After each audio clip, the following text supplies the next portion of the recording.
Assalamualaikum warahmatullahi wabarakatuh. Alhamdulillahi wa kafa. Wassalatu wassalamu ala nabiyil mustafa wa ala alihi wa ashabihi wa man bihudahu muhtada amma ba'd. Jamaah kaum muslimin rahimani wa rahimakumullahu jami'an. Keseringannya pandangan manusia menjadi tolak ukur kita untuk beramal.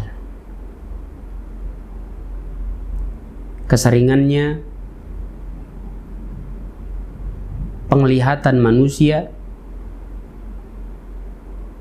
yang menjadikan diri kita untuk meninggalkan keburukan. Padahal amalan sebuah kebaikan yang dikerjakan karena pandangan manusia bukanlah menjadi sebuah kebaikan.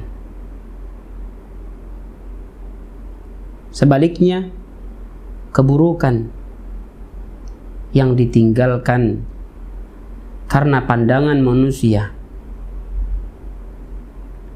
malah akan menjadi keburukan yang lebih besar. Karena apa? Karena amalan tersebut dilakukan bukan karena Allah tabaraka wa ta'ala, akan tetapi karena manusia. Ini yang paling ditakutkan oleh Rasulullah sallallahu alaihi wasallam. Rasulullah sallallahu alaihi wasallam bersabda, "Inna akhwafa ma akhafu alaikum asyirkul asghar."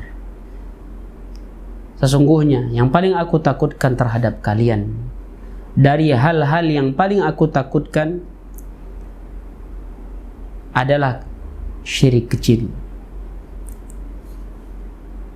yaitu riya. Beramal, melakukan kebaikan karena pandangan orang, atau meninggalkan keburukan karena pandangan orang, bukan karena Allah subhanahu wa ta'ala.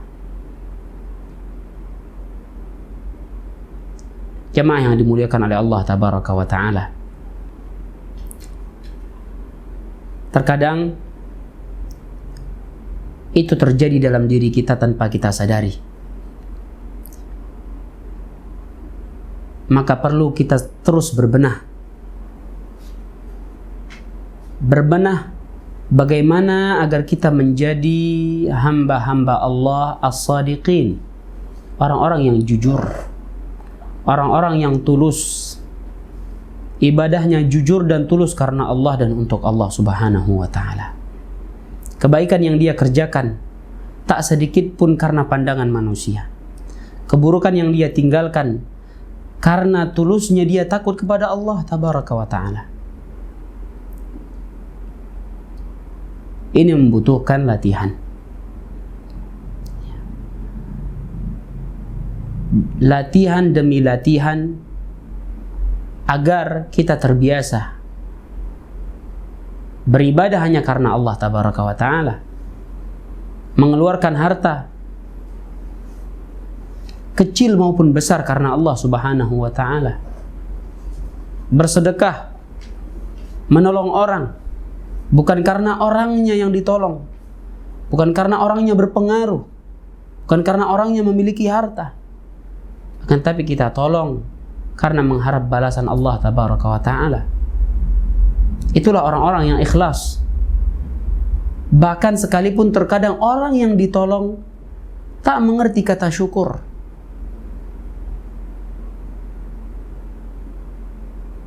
Inilah yang harus kita capai dalam kehidupan ini. Bagaimana kita beribadah dengan ikhlas kepada Allah tabaraka wa ta'ala.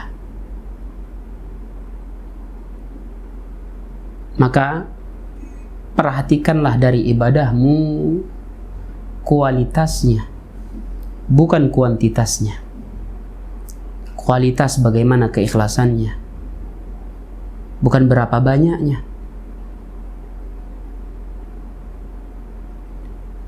Dengan inilah manusia akan mengungguli manusia lainnya, bukan dengan banyaknya ibadah,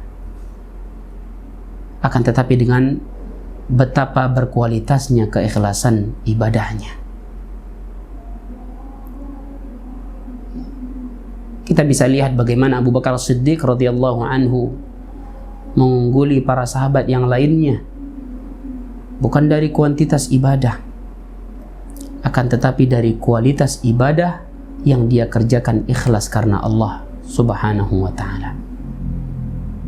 Maka jadilah Abu Bakar Siddiq menjadi sahabat nomor 1, bahkan manusia nomor 1 setelah para nabi dan rasul. Itulah yang kita contoh bersama.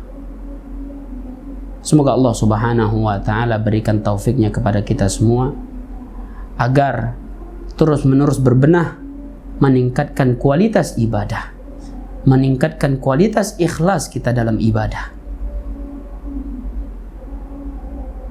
Allahumma amin ya rabbal alamin.